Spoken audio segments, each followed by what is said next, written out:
eu dou razão ao Bolsonaro em tudo aquilo que nesses 4 anos ele sofreu de perseguição. Eu fiquei ao lado da justiça, e ficar ao lado da justiça foi ficar ao lado dele na maioria das vezes em que ele foi injustiçado. Então, eu quero dizer o seguinte: eu declaro abertamente, votei no Bolsonaro na última eleição, acho que o Bolsonaro sofreu injustiças, acho que piores, muito piores do que ele, são endeusados, e aí eu fico na dúvida se ser bolsonarista é uma injúria que querem me fazer, em termos de escolha de quem é mais infrator da lei e de quem se cercou de mais bandidos na polarização entre Bolsonaro e Luiz Inácio da Silva. Dito isto, vamos ao que interessa. No dia 25 de novembro de 2022, o subprocurador da Justiça Militar, Carlos Frederico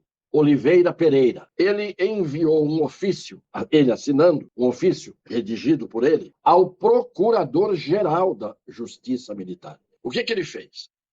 Ele encaminhou, junto com o ofício, um expediente, uma documentação, uma representação, se quiserem, que foi endereçada a ele por vários senadores da República. Não vou ler todos os nomes, que a gente vai perdendo mais tempo. Nessa representação, os senadores apontam fatos que consideram, em tese, criminosos, os fatos que foram apontados. Diz o subprocurador, no entanto, num exame superficial, ele usa a expressão perfunctório, superficial, não se vislumbra adequação típica concreta, isto é, não se vislumbra crime tipificado na lei, pelas razões que serão demonstradas. Muito bem. Aí ele vai adiante, dizendo que a alegação principal refere-se a uma possível prática de constrangimento ilegal. Constrangimento ilegal é um crime tipificado na lei, não é um dos crimes inventados pelo Supremo Tribunal Federal, que tem criado crimes segundo o seu cardápio, o seu meio, o seu paladar. Então, ele diz, falam de uma possível prática de constrangimento ilegal, não apontam quem seriam os autores do constrangimento, e a vítima quem seria? Então, os autores, eles não dizem. Teria havido um constrangimento. Praticado contra quem? A equipe das Forças Armadas de fiscalização e auditoria do sistema eletrônico de votação. Aquele grupo das Forças Armadas que deveria atuar a convite do TSE, convite formulado em 2 oportunidades no ano de 2021.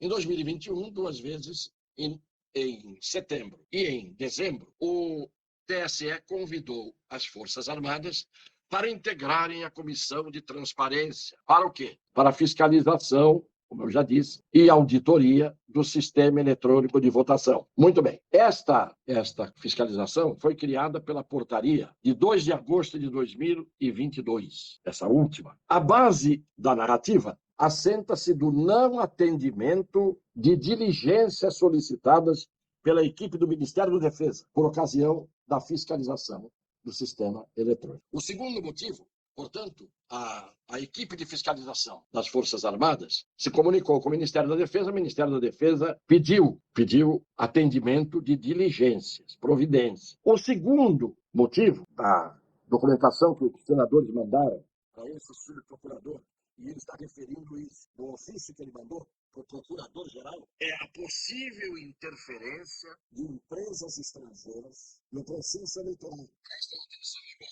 ele dizendo, subprocurador. Interferência que não pode ser averiguada, visto que os militares da equipe não tiveram amplo acesso às informações relacionadas ao pleito eleitoral. Ao contrário, diz o subprocurador, dessas empresas Big Techs, que, segundo alegam, mantêm parceria com a Justiça Eleitoral. As empresas Big Techs. Entendem, nesse aspecto, procede o subprocurador, que deve haver investigação sobre possível crime contra a segurança externa do país. O problema não é só problema eleitoral. Possível crime contra a segurança externa do país, previsto no Código Penal Militar, artigos 142 a 145, que não tem nada a ver com a Constituição, 142, Forças Armadas, tendo como suporte fático possível ataque cibernético de forças como está dito aqui, contra a segurança externa, que teriam agido contra a segurança externa do país. Muito bem. De qualquer forma, toda narrativa tem o mesmo fundamento, qual seja o embaraço sofrido pelos experts, peritos, militares, na realização da missão de fiscalização do sistema eletrônico de votação para o qual foram designados. Agora que vem o importante, e que ninguém falou nisso. Na altura, o subprocurador aqui escreve o que cabe às Forças Armadas como atribuição subsidiária geral, cooperar com o desenvolvimento nacional e a defesa civil, na forma determinada pelo presidente da República. E aí vem o elenco. Constituem áreas de competência do Ministério da Defesa. Inciso 16, em algarismo romano. Atuação das Forças Armadas quando couber. 2 pontos. A. Na garantia da lei e da ordem, com vistas à preservação da ordem pública e da incolumidade das pessoas, integridade, incolumidade, intangibilidade das pessoas e do patrimônio. Letra B, na garantia da votação e da apuração eleitoral. Isto está no artigo 27 da lei, número tal, que eu não vou dizer aqui, mas que é existente desde 2019. Muito bem. O emprego agora começa a ficar mais importante. O emprego de militares em garantia da votação e apuração ocorre em sede de GLO. O que é GLO? Garantia da lei e da ordem. Em razão do que dispõe o quê? A cabeça de um translocado qualquer? Não. Em razão do que dispõe o artigo 5º do decreto número 3.897 de 2001, lá atrás, na época do Fernando Henrique, a seguir transcrito, que regulamentou. Artigo 5º. O emprego das Forças Armadas na garantia da lei e da ordem, que deverá ser episódico, em área previamente definida e ter a menor duração possível, abrange tal, e a realização de pleitos eleitorais, nesse caso, quando solicitado. Vejam que o TSE solicitou 2 vezes as Forças Armadas para integrar a comissão de fiscalização. E aí o que aconteceu? No dia 11 de agosto, antes, portanto, das eleições deste ano, de 22, o presidente Jair Bolsonaro, em atendimento ao que diz a lei de 2001, editou um decreto de 11 de agosto, decreto 11.172 de 11 de agosto de 2022, que diz o presidente, autoriza o emprego das Forças Armadas para garantia da votação e da apuração das eleições de 2022. Artigo 1º. Fica autorizado o emprego das Forças Armadas para garantia da votação e da apuração das eleições. Artigo 2º. As localidades e o período do emprego das Forças Armadas serão definidos conforme os termos da requisição do Tribunal Superior Eleitoral. Este decreto entra em vigor na data de sua publicação. Jair Messias Bolsonaro, Paulo Sérgio Nogueira de Oliveira, ministro da Defesa, Augusto Heleno Ribeiro Pereira, do GSI. Aí o que diz o procurador, o subprocurador, e aí que é importante, ele traz o relatório apresentado pelas Forças Armadas a respeito do que puderam ver e fazer. E o que é importante? Eu li isso aqui já lá atrás, quando esse relatório saiu. Lembram?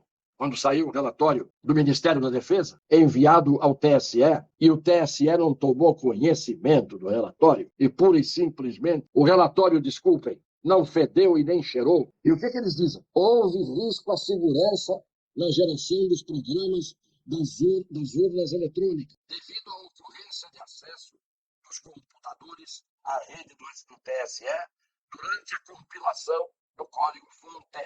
Outro item. Os testes de funcionalidade das urnas, teste de integridade e projeto piloto com biometria, da forma como foram realizados, não foram suficientes para afastar a possibilidade da influência de um eventual código malicioso capaz de alterar o funcionamento do sistema de votação. Mas, outro item, houve restrições, o que não poderia jamais haver, porque o TSE convidou, porque o presidente mandou, e porque o presidente mandou em regime de GLO, garantia da lei e da ordem. Houve restrições ao acesso adequado dos técnicos ao código-fonte.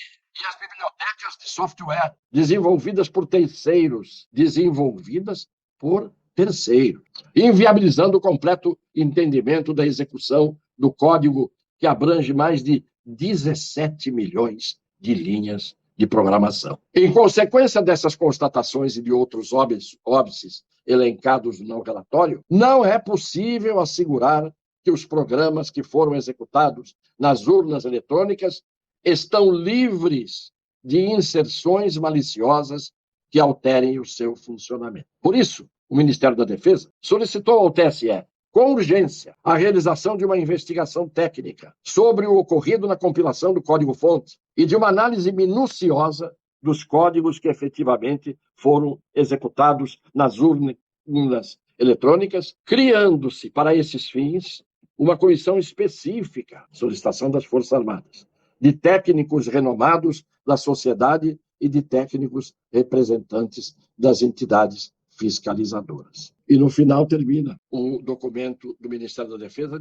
dizendo: por fim, o Ministério da Defesa reafirma o compromisso permanente da pasta e das Forças Armadas com o povo brasileiro, a democracia, a liberdade, a defesa da pátria e a garantia dos poderes constitucionais, da lei e da ordem. Muito bem. Isto, no final, fez com que o procurador dissesse: quando as Forças Armadas solicitam algo, o solicitado não acatando, não traz isso nenhuma consequência à luz do Código Penal Militar. Consequências, diz ele, podem advir, sim, do descumprimento de requisições e não de solicitações. Aí ele manda esse ofício para o Procurador-Geral da Polícia Militar, ao Procurador-Geral da República, em face também da competência da Justiça Comum e Eleitoral, e ao Ministério Público Militar. Mandou para todo mundo. Muito bem. Ele fala, inclusive, sobre a possível ação de hackers.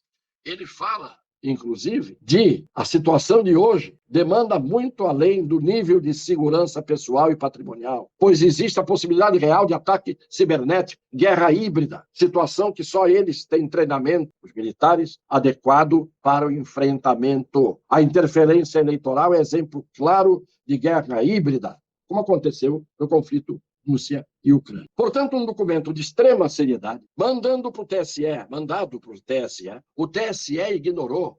E qual foi a palavra do ministro Alexandre de Moraes? Acabou e está acabado. Pois bem, qual é a carta que hoje o presidente da República tem na mão? Até o dia da diplomação, que seria no dia 19, passou para o dia 12, talvez por isso, talvez nem o presidente da República saiba, ou se sabe, pode ser que isso explique o seu silêncio, ele tem a faca e o queijo na mão hoje, de acordo com a lei, de até mesmo interferir na diplomação, que está prevista para o dia 12, porque quando é que vence o prazo de qualquer manifestação ou de recurso em relação às eleições? Até o dia da diplomação. Tem muito jurista que está dando palpite aí que não sabe disso. Portanto, até o dia 12 está correndo prazo para recurso e para a atuação das Forças Armadas em termos de GLO. Não para sair com a tropa dando golpe, não. Para promover a investigação que não puderam fazer e explicaram ao TSE. Houve restrições, não tivemos acesso ao código-fonte, não pudemos ver isso, não pudemos ver aquilo, etc, etc, etc. Vence o prazo no dia 12. E eu não sei se é por isso, não tenho a menor ideia, que o presidente está calado ou se estão preparando algum tipo de providência legal, mas o fato é que o culpado de tudo que aconteceu até agora foi o TSE.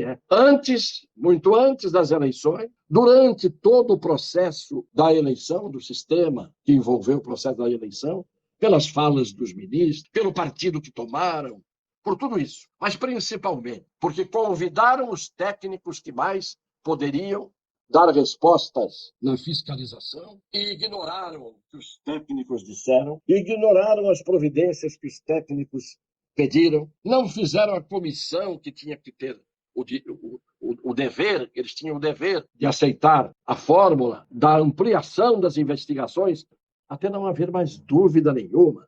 Porque esse é o papel de quem exerce o dever de julgar. Portanto, o que nós acabamos de fazer nessa live foi esclarecer o aspecto legal e esclarecer o aspecto legal que ainda pode ser utilizado e deve ser utilizado, porque quem não deve não teme, para se verificar e de se dizer de uma vez por todas, no final de toda a investigação, as eleições foram legítimas e o presidente legitimamente eleito é fulano de tal. Portanto, está ainda em vigor a GLO, Garantia da Lei e da Ordem, com base na lei. Eu não estou falando aqui com base na vontade individual de um presidente da República, ou dos seus eleitores, ou daqueles que ocuparam as ruas diante das portas dos quartéis. O caminho que o presidente tem está na sua mão, disponível. É usar a lei. A menos que não haja mais leis em vigor no Brasil. Aí estamos todos em legítima defesa. Aqueles que não têm medo da verdade, aqueles que querem fazer justiça, aqueles que querem tornar legítimas as atitudes dos poderes, têm que estar de acordo com isso que eu estou mostrando aqui agora. Agora, o que não pode é o TSE fazer o que quer, passar por cima das leis, e aqueles que têm as leis à sua disposição para ir em busca da verdade final, não utilizarem isso, talvez por incompetência de assessorias que andem por aí. A menos, repito, que isso tudo já esteja na cabeça das pessoas para agirem. É isso. A todos, cliquem, compartilhem, façam chegar às pessoas, embora as plataformas não deixem, o maior número possível de pessoas deve ser atingido, o maior número possível. Um beijo no coração das pessoas de boa fé. Até amanhã. Deus abençoe.